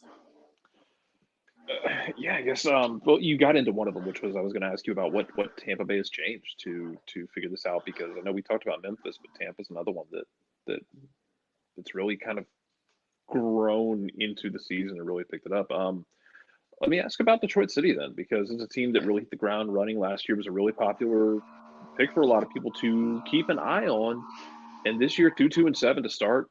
Just what's not clicking in Detroit? Yeah, I mean, I hate to beat the same drum over and over with Detroit, but they let Antoine Hopino walk. He led the USL in assists last year. They let Declan Wynn walk. He was the highest assist leader in terms of defenders in the USL. Pato Batelo-Faz, who, if not their leading scorer, was top 2, he's gone as well. So basically their 3 best offensive weapons in the final third were out the door, and they replaced them with a set of very unproven players. I'm thinking about like Ben Morris, who made less than 200 minutes worth of appearances with Ipswich Town in England. Richie Ballard, who once upon a time was a very good USL player, but he's kind of been a bench option and often injured in the past couple of seasons. they didn't properly invest in this roster to keep up the level that they were at. And when you lose your stars and replace them with rotation level players, you're naturally going to see some regression. They did get a really fluky 1-0 win against San Antonio over the weekend, where Detroit had one shot on target and then just saw out the game with some really inspired defending and goalkeeping. But I think that they're going to be towards the bottom of the table without a doubt, and definitely outside of the playoffs. So let me go out west. We got word from a large press conference in San Diego that with Mohammed Mansour and the Sikwan tribe, they're going to drop half a bill, and I don't mean 50 cents. I mean 500 and a lot of zeros behind it, to bring in Team 30 into Major League Soccer. They're going to play at Snapdragon, and you figure that there's going to be it's going to be a great buzz when they hit the ground running in 2025. San Diego Loyal have said all the right things on Twitter. They're not going anywhere. They're not doing anything. We're doing our thing for the San Diego community. And then they reposted the 8-minute video on their social media about what they mean and what San Diego means to them. What have you heard, if anything? What does your gut tell you? Can San Diego keep two soccer teams in two separate leagues going on in two separate divisions? Since that announcement has happened, what does your gut tell you about San Diego and San Diego Loyal? I mean, San Diego has a very passionate fan base. The ownership group and the leadership at that club is really fantastic, and it's been a model for teams in the USL Championship. And I think that bodes well for them going forward. At the same time, there's precedent here for what happens when MLS puts teams into USL markets. And the two that pop into my mind would be the Charlotte Independents and Miami FC. The Independents get about 500 people out to an average game now, and Miami FC, in a cavernous stadium, is lucky to get 1,500 people in attendance. You can't keep the attention of a limited soccer audience in a major city when MLS comes to town and sucks up all of that press. And maybe San Diego can be the one to really differentiate themselves, build up that community aspect, pit themselves against the giant that is $500 million of outside money coming into the city. That said, as much as I love what San Diego is doing, I have my doubts that they can thrive and survive going forward, as much as it pains me to say it. Then follow-up question. What markets could best be served? And I guess this is a two-part question. Why shouldn't San Diego Loyal just focus on themselves and not worry about a competition, A, if they want to stay in San Diego? Then B, what market or markets do you think would best be served as USL continues to grow both in League One and in the championship? What market would benefit that currently is not a part of USL? Yeah, I mean, even if San Diego, or the Loyal that is, really turns inside of themselves, focuses on putting the best product, the best fan experience, there are only so many fans that are that supporters group level of intensity that are willing to die on the cross of supporting lower league soccer. Say 4,000 people of their 6,000-ish average attendance are casual soccer fans who just want to see a good product on the field. They're going to be at Snapdragon when that team rolls out. And that's just a fact of how this country works in terms of the organization of the sport. And that's not to say that San Diego Loyal don't do a great job, but it is what it is in that regard. But you're right to point out that the USL has some great outlets to keep on growing. I mean, the announced expansion teams in Milwaukee, New Orleans, Jacksonville, those are really good sized markets that have shown a propensity for supporting professional sports in other leagues and other forms. And I think they're all doing the right things and showing the right signs in what they're doing publicly. I'm thinking about, say, like Baltimore, for instance, is a market that has been traditionally underserved. There's been rumors of a Fort Worth sort of thing. I think the Dallas metro area is fruitful always. Boise is something that has come up regularly in terms of League One. I think that would be great as they really try to get that foothold in the West. Their Oklahoma City even coming back to play would be lovely. I know that ownership group is a little bit fuzzy in terms of what they're doing, but there's no shortage of cities that the USL can enter, really galvanize, and come back stronger, even when MLS continues to pluck away some of their stronger teams. Jarrett, last question for John Morrissey.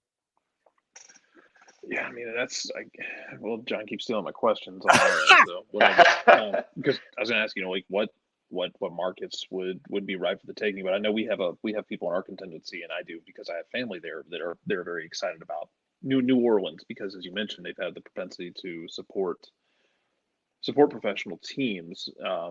It's kind of a weird little niche market for the city that it is. They're kind of, I'd like to think they can be just weird enough to fit into New Orleans, because New Orleans is a weird place on principle. Yeah, I guess otherwise, until we go next month, until we talk next month, if you got to pick a team that's in a full on, it doesn't have to be one of the red light teams, or it can be, or however you want to do it, a team who might have the biggest month coming up for their season. I think I'm going to point to Indy 11 here. They've started the season in pretty mediocre form. They feel like they've got a little bit of momentum now. They got a really nice 1-0 win over Colorado Springs. And the big knock against Indy is that they're very rigid tactically, that Mark Lowry is never going to be the guy to make the change within his system to go the distance. And then they broke out this very unique back three shape against the switchbacks to get that victory. They've got their massive rivalry game against Louisville this upcoming weekend. And then it's a sort of clearer path going forward. So you get the momentum in that big rivalry game. You go on and get some points going forward. Suddenly you're sitting in a much more comfortable position, dare I say, challenging for one of those home playoff spots. So Indy 11 would be the team I'm keeping an eye on going forward here. All right, what's the latest with the USL show and everything that you and Kaler and the rest of your starting 11 are doing on a weekly basis? Yeah, just the usual Tuesday live shows. I'm putting out my little tactical 2-minute video every week as well through that. Ryan does a little fun statistical analysis. I think his most recent one was tying the results of the Pittsburgh Riverhounds to the release dates of Fast and Furious movies. So that's always a joy. We've got another one of those coming out, I think today, depending on when Kaler gets his internet. So just be on the lookout for all of that content. I'm writing it backheeled for anyone who wants to check that out. But yeah, I think that's the story. All right. As always, great to have you guys on with us for the last Thursday of every month. He is at USL Tactics. It is at the USL Show on the Twitters. John, be safe, be well. We will catch up with you next month for another fantastic month of work in the USL. Great that you're on with us every single time. Yep, appreciate it. Talk to you then. There he goes, John Morrissey. And so Morrissey and his plain mug are hanging out with us every single week. And so you turn into a pumpkin as well. What's your last word? To build on Coco's point, and Ricky's point, put a team in Biloxi too. Put like a USL League One team in Biloxi. Let them have a rivalry with Tormenta. Well, and NOLA. You get NOLA online, and you get that one going. You get some Open Cup stuff going with those two. Gonna put a League Two team in Bay St. Louis. Oh, see now that Hattiesburg. If you got Hattiesburg, Biloxi, New Orleans, I'm not giving Hattiesburg anything. That'd be and Jackson. You get some Jackson, Mississippi going, and put one in Kiln, Mississippi, and then just donate all the money to like throwing tomatoes at Brett Favre. There you go. You walk in the door, 3 tomatoes for $10 or 5 for $20. I'm not sure you could put a stadium in Kiln, Mississippi, and have the whole thing be in Kiln, Mississippi for what it's worth. Exactly. All right. Tomorrow it is our normal Friday sprint, so we will see you on the normal Friday sprint. Sounds good. All right, Jarrett Smith, everybody. And that goes Jarrett. And so it's you and me for the final half hour. Hattiesburg doesn't deserve nice things, according to Coco. Ricky, League Two in Mobile. I mean, right now they've got the stuff in the Gulf Coast Premier. And I think that if you could get the Gulf Coast Premier They kind of, the Gulf Coast Premier kind of prides themselves on being the Gulf Coast Premier, but if you could get them to have a working relationship with USL on either a League One or a League Two level, I think it would be interesting to get that footprint working when it comes to League One and League Two. Bam wants to know where MLS should go next. Well, now, and this was the thing that we were talking about with Vegas, Bam. The stadium situation at Allegiant, I think it's too skinny. It doesn't meet international specs. And so they would have to build a separate facility and have it work its way into the public consciousness that way. So you'd have to drop another. So basically, and this was what Bill Foley said when he picked up Bournemouth. What you'd have to do, he's like, I'd have to build a stadium. And then I'd have to drop, $500 million on expansion fee. So why should I drop $800 million on a new barn and a new MLS franchise when I can spend $150 and get Bournemouth? And if Michael B. Jordan is a part of the group. Creed. You have Mike have him as a part of it. So UNLV's old stadium. I think the bowl game. I don't know if Boyd if Boyd is still up. I don't know how much use Boyd is getting in Vegas. But considering conditions, especially in the summer, then you need something with a roof, and you need something that's climate controlled. I don't think that you're playing in 110 degree dry heat is going to make anybody feel good. I think you need to be in an indoor or a climate controlled facility. You need to have that available to you. I think the bowl game. The bowl game is at Allegiant. I think the last Vegas team that was available in spring football played at Boyd. So closed and has a 10-year no compete with the Raiders. Okay, understood. And so we now have we now have a groundswell of folks that want the Puerto Rico Islanders back. I love the idea, but I think Puerto Rico needs to get back on their feet as a Commonwealth first and foremost before you bring back any kind of athletics. Which reminds me, I've got my Puerto Rico FC jersey upstairs in the stacks. I probably should break that out. So you've got where should MLS go next? And to Rich's point, I think Rich, when they get to 32, that's when you have your realignment. I think you either go 4x8 or 8x4. 16 on one side, 16 on the other. And then when you get to 32, that's when you get your realignment. That way, everything's even. Right now, it would be, in 2025, it would be 3 5s on each side. And then you're having to figure out math and all this other kind of stuff. Let it be 2 15s.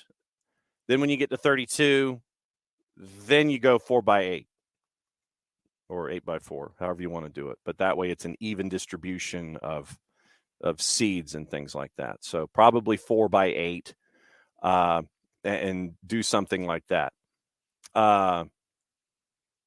So, I mean, I'd love for it to be 54.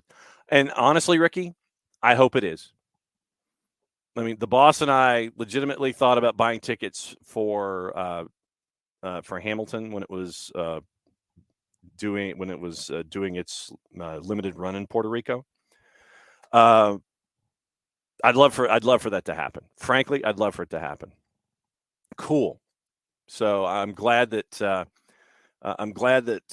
Ricky, you are setting me straight on that. But yeah, I mean, I would love for something like that to happen. Travel might be a little cost prohibitive, even if it is back, and they really would have to be in an Eastern Conference setting where they would be.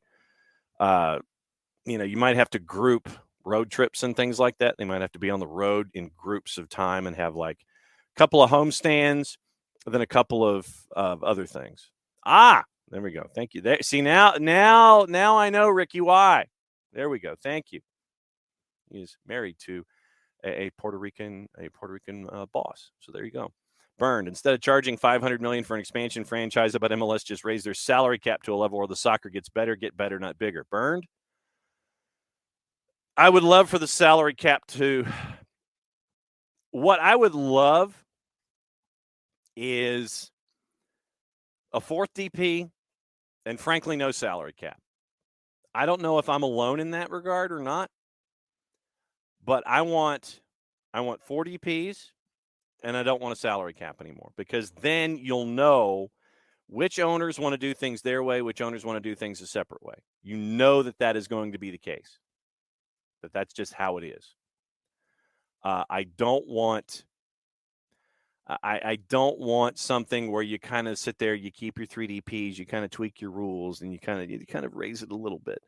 I want to know whose owners are serious when it comes to spending money, who wants to be a grande, and I want to know who is going to attack things through their academy, and I want to know who's going to do both. I want to know who's going to balance that line.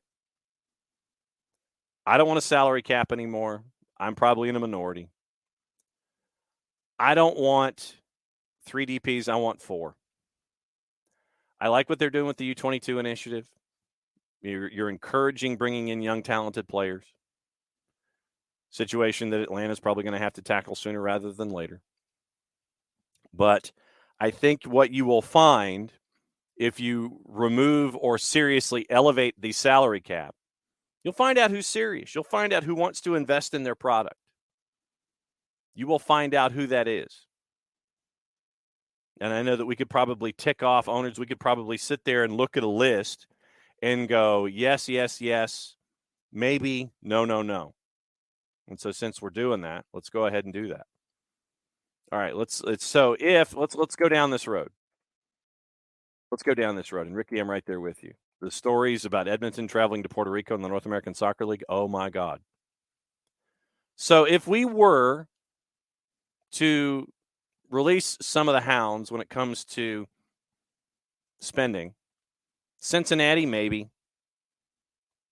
Nashville, maybe occasionally. I think that they would probably look at that 4th DP and figure out what they want to do. New England, it would be a test for Robert Kraft. What does Robert Kraft want to do with the Revs? We know Atlanta would invest. Philadelphia would be intriguing. Rich, would they?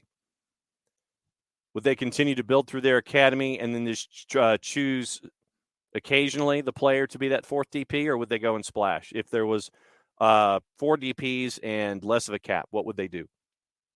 What does your gut tell you? Continue to invest through the academy, sure. But when it comes to investing, if there's less of a cap or no cap, what would they do? DC would be an interesting case. Orlando, they've invested in the past. Would they escalate? Columbus, the Haslams, I'm sure that they would want to. Will they? Charlotte, considering what David Tepper said coming out of the blocks about rivals, I think he would want to try to do something like that. But would he want to invest to the level that he thinks he might want to invest to? It would be interesting. NYC would probably still continue to go through their systems and try to do things through the City Football Group. I think that they probably would invest. Red Bulls are going to do things through their system. Miami's going to want to spend money. How wisely, who knows? Montreal, Joey Saputo is going to continue to work through his systems. Chicago, not sure. Joe Mansueto,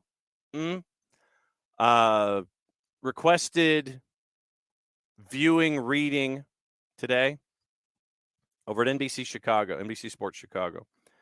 They did a documentary on the stadium situation in Chicago and how it would impact the Bears, the Fire, etc. If the Bears go to Arlington Heights and they go to the suburbs, what would that mean for the Fire and the Spaceship and Soldier Field downtown? So if I can find the link, I will post it. But that is a requested background, back page kind of stuff for today. Toronto, Major League Soccer, Maple Leaf Sports Entertainment, they would invest. How wisely, who knows? Western Conference, LAFC would invest. Seattle would invest. St. Louis is going to continue to do things through their system. Dallas will go through their academy. They may not necessarily invest per se. They will invest from the bottom up. San Jose, not so sure. Minnesota, probably not. Vancouver, no. Portland, sporadically they'll find those individuals. Austin, I don't know if Anthony Precourt would. They'll probably once again try to find that guy as their investment. Houston, new owner in Siegel. He probably would want to attempt to. Salt Lake, nope. Colorado, nope. Kansas City probably will, but they'll try to do it economically, and LAG will throw money at any problem. So, like I said, that's just me staring at it. Tafka wants a transfer fee balance rule and a salary cap. You can't have more than $30 million under in outstanding transfer fees and a salary cap of $30 million. More detailed explanation, but that's the headline explanation. Tafka put a link to it. If there's a link to a document or something, put a link in the Twitch pitch so folks can get caught up. Burned. Get rid of DPs and TAM. Any kind of AM. I'm just go. Byrne wants to get rid of DPs, TAM, etc. The Longshore rule, salary floor and a salary cap. I like that. Competitive and much better soccer, more balanced quality level within teams. No limit of senior roster spots within the total allowed roster of 28 or whatever. And what I would also want is unlimited movement from your second team to your first team. Second team to first team. That's what I'm looking forward to. I don't want, I'm not a fan of these emergency call-ups where you can call them up 4 times and only use them 2. Tafka, as we get closer to the summer window, if your manifesto can be posted by then, to give folks an idea. So like going in, this is what you would want to do by the summer window. Just it gives a marker.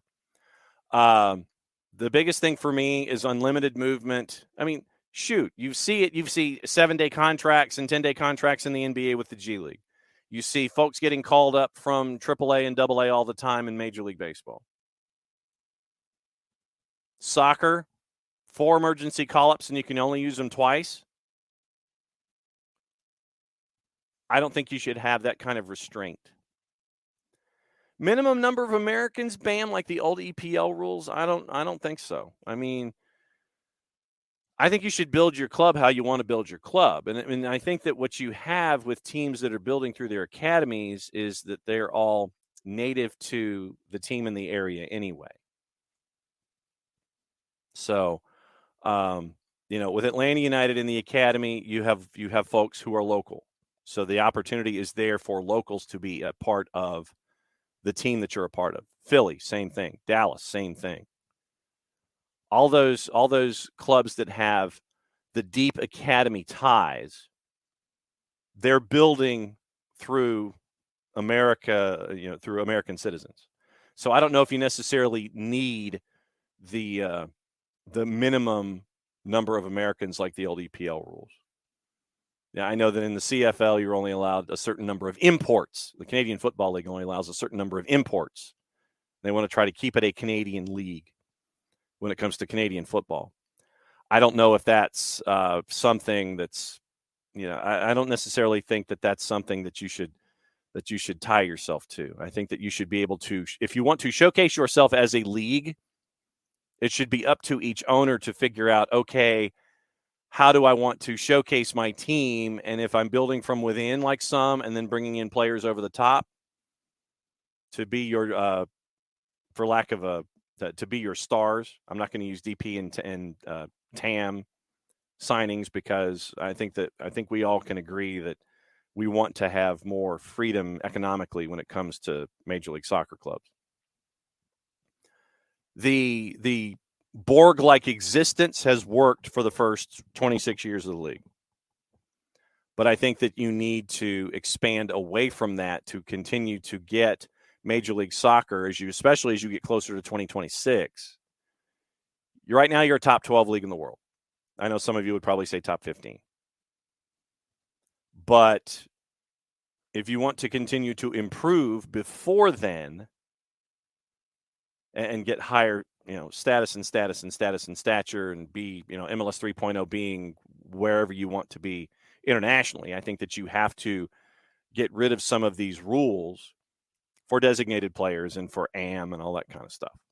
So that, like I said, that's just me. That's a part of this. I think it's just bring in who you want, get rid of allocation money, but I think having an expanded salary cap, and I like Jason's idea of a floor and a ceiling. We'll see who wants to deal by the floor and really invest through their academy and try to bring in youth that way. Red Bulls, Union, Atlanta, but Atlanta will spend over the top as well, in addition to building from their academy side. It would be interesting to have a floor ceiling cap and try to figure out how you want to build that way. All right. There's a story that came out, and Alex, this is yours.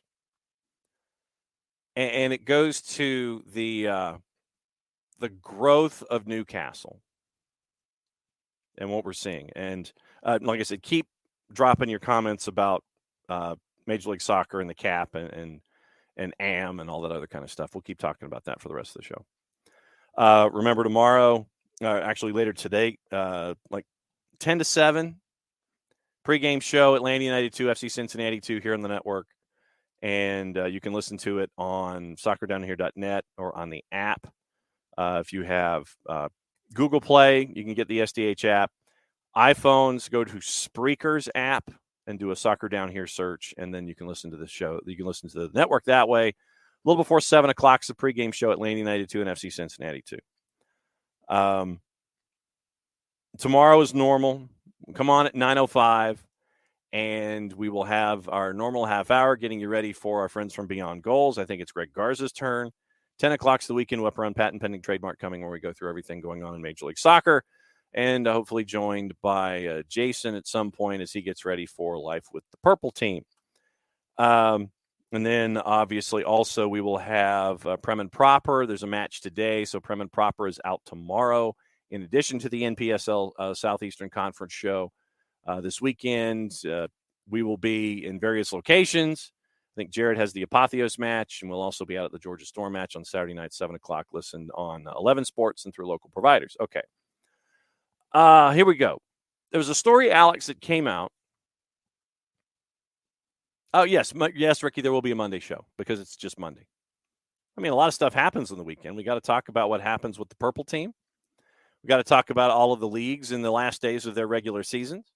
I mean, because if we're setting up relegation talk here and talking about England, we got to talk about it on Monday. So everything that happened with the Purple Team, Monday is a normal show. Monday is a normal show. We'll say it again tomorrow, but Monday is a normal show. 9:05, we'll talk Atlanta United, talk about stuff for the weekend. It'll be a normal show. Everybody can jump in. KFC's flying down. BAM, Monday is Memorial Day, where we remember those who have served, who will serve, and who are serving our country. So it's kind of like Anzac Day for you, but it is a remembrance day of all of those who are serving our country and who have served our country. So it is a big day for that. So Monday is a holiday. There's no working for folks. Banks are closed. All government agencies are closed. But yeah, Monday is the remembrance for those who have served and are serving for the country, dating as far back as you wish to recall. So yeah, it's kind of like Anzac Day for you. And KFC's flying down to the Purple City to scout terrain for Saturday later today. And Ricky, plane takes off right before the show tomorrow. So you'll see this Monday from Gigi's homeland. Okay, so take notes. And Ricky, if And if you are near shops that have stuff that's able to be purchased for teams in Gigi's homeland, let me know, and I will reimburse you upon return. So let me know about those kinds of things. All right. So there was a story that came out this morning, and it came out at the Telegraph. Premier League's new owner-related commercial rules are facing their first major test as Newcastle United finalize a £25 million a year shirt sponsorship deal with a state-funded Saudi Arabian firm. This is from Tom Morgan at the Telegraph. Telegraph Sport understands the proposed multi-year deal has already been referred to top-tier executives, and there is confidence that the terms of the agreement with Selah are within the tougher regulations. Selah, which has organized sporting events such as the Race of Champions, is majority owned by the Saudi Public Investment Fund, the PIF, the consortium that bought Newcastle in 2021. However, sources close to talks said independent valuations showing the proposed sponsorship deal was at correct market values had been provided to the league in a bid to ensure the deal is waved through. Jeddah-based Selah, which has an annual revenue of £1 billion, is the Saudi equivalent of sports giant IMG. It is involved in sports rights, theme parks, and tourism. Insiders insisted the deal with Newcastle is seen within the firm as an attractive opportunity to build its profile and expand internationally. A Saudi kit sponsor has seemed inevitable since the fraught takeover, and this is Tom Morgan's words from the Telegraph. A Saudi kit sponsor has seemed inevitable since the fraught takeover was completed, but clubs are now obliged to declare any related party transactions under an agreement struck after allegations of financial deceptions were first leveled at Manchester City, David, following the Football Leaks furor. Telegraph Sports reporting this week how the club is plotting their biggest spend yet in the summer transfer window. Major commercial deals can play a key role in offsetting the potential risk for breaching spending rules. Before Selah is confirmed as the replacement for gambling company Fun 88 this summer, the Premier League must give its approval. Records show the founder and chief executive of Selah Sport is Dr. Rakan Al-Harti, who is also a director at Qiddiya, a PIF-funded project to create the new capital of entertainment, sports, and arts in Saudi Arabia, because we remember all of our discussions about the Vision 2030 project with Saudi Arabia. Remember what we talked about on the back page with them sponsoring an African continent Champions League. All of this stuff trying to fall in line here for the Vision 2030 project. Selah says on their website, it's launched in 1995 to commercialize events in the Kingdom of Saudi Arabia and position Saudi events among the leading in the world. Moves to tighten sponsorship rules were led in 2021 by rival clubs of Newcastle, who were desperate to close all available loopholes to stop the Saudi regime buying success, like their city owner counterparts did more than a decade ago. Calls for a clampdown on owner-funded sponsors initially came after allegations were made during the Football League scandal about Mancini at Manchester City. Roberto Mancini was allegedly paid on top of his salary as a consultant with Al Jazeera Sports and Cultural Club, which is controlled by City's Abu Dhabi owners. The season's Premier League champions City were charged with 115 allegations of financial deceptions, which the club vehemently denies wrongdoing. And the Premier League champs charged there. So they were charged, and Pep Guardiola has said publicly to go ahead and get this stuff over with. He wants everything decided as quickly as humanly possible when it comes to this kind of stuff.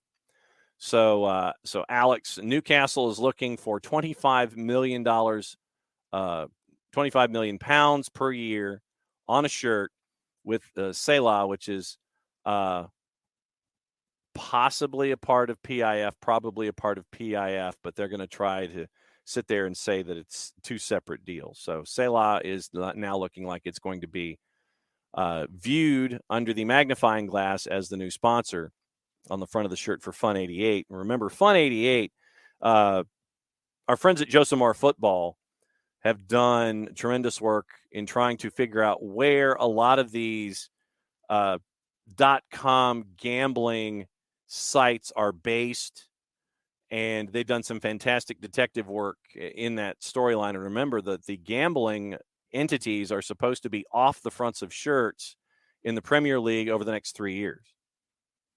So Newcastle looks like they are going to the path of least resistance, going back to part of the properties that are engaged by the PIF, and that way they'll be one of the first ones out the door and not having a gambling sponsor on the front of their jerseys. So let's see. So just to check out Fun 88. Fun 88 partnered with Spurs, Newcastle, and Burnley, sponsored leagues, licensed by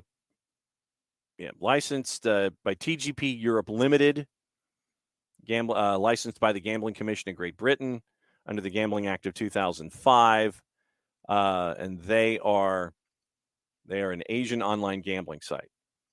So, I mean, there's external links about Fun 88. Fun 88, scam or not? Telegram, Facebook, Instagram, Twitter, but as an Asian online gambling site, Fun 88. So it looks like, the PIF might be looking inward to come up with £25 million a year to their new shirt sponsor, Chinese gambling site, Fun 88. So we'll see what happens with Fun 88 going forward. We've mentioned some gossip, rumor, and innuendo before we go. Viewing stuff today. I know we've got to get into that. We got the one Premier League match to kind of even things out, so everybody can be squared away for the last day of the regular season. Clausura final begins tonight with Tigres and Chivas. BN and BN en Español have the Copa Libertadores at 6 and 8 on the doubleheader. One of our favorite names from soccer over there, the strongest. We're going up against Fluminense and then Sporting Cristal and River Plate. U20 Men's World Cup is on FS2 at 2 o'clock, Uruguay and England. 2 to NA, the first leg of Tigres and Chivas is at 9:30. Universo on the U20 Men's World Cup. Uruguay and England at 2. South Korea, Honduras at 5. Univision is simulcasting 2 to NA's first leg. We mentioned Season Pass tonight, and it is Inter Miami 2, Orlando City B, NYCFC 2, Toronto FC 2, New England Revolution 2, Columbus Crew 2. They're at 7 o'clock on Season Pass. North Texas SC, Colorado Rapids 2 at 8:30, Timbers 2, St. Louis City 2 at 10 on the plus. Out of La Liga, Osasuna Athletic Club is at 1:20, along with Mallorca, Valencia, Real Madrid, Rayo Vallecano is at 4. And MLSNextPro.com is where you can watch the video version of FC Cincinnati 2, Atlanta United 2. I'll be calling the match here on the SDH network for you at 7 o'clock from Northern Kentucky University. Earthquakes 2 and Whitecaps FC 2 at 10. Peacock has your action. Man United and Chelsea is at 3 o'clock.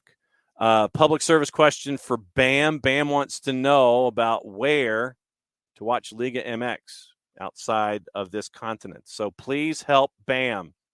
Those of you who are VPNers and are experts in this, please help Bam watch the Liga MX outside of this hemisphere. So a lot of stuff going on, and it was great to have you guys on again today. Great to have John Morrissey on. Hopefully Kaylor Hodges is enjoying his honeymoon and is not and has found everything to be fixed with his Airbnb, and that he and the wife are enjoying their newly found minor league baseballs and minor league baseball parks. Because like I said, Asheville, it's always a cool place to go and go see stuff at McCormick Field, where it's allegedly 297 down the right field line, even though they say it's 305. So great to have Morrissey on at USL Tactics, at the USL Show, for all the stuff that they do when it comes to USL Championship. It was great to catch up with them about everything going on. And as always, it's great to catch up with you guys about everything that's going on as well. Once again, tomorrow, 9:05, normal. 9:30, our friends are Beyond Goals. And at 10 o'clock, Weekend Whipper and Patent Pending Trademark Coming. we will have the NPSL Southeast show released on Friday, as well as Prem and Proper, getting you ready for the last week of the regular season. And we will continue to roll from there. So once again, thanks to all of you for hanging out with us for another go-round of Soccer Down here. And we'll be back at it again tomorrow at 9:05. Since it is the end of the show, be safe, Tom. Have a good weekend. And yes, remember all those who paid the ultimate price. We'll be back on it tomorrow. We'll be back on it on Monday as well. So we are not going anywhere. We will continue to give you Soccer's morning show as many mornings as humanly possible, except when it's like maybe Christmas and Thanksgiving or something. So play it safe, everybody. Be well. Since it's the end of the show, that means I get to do this. We'll be back at it again tomorrow morning at 9:05.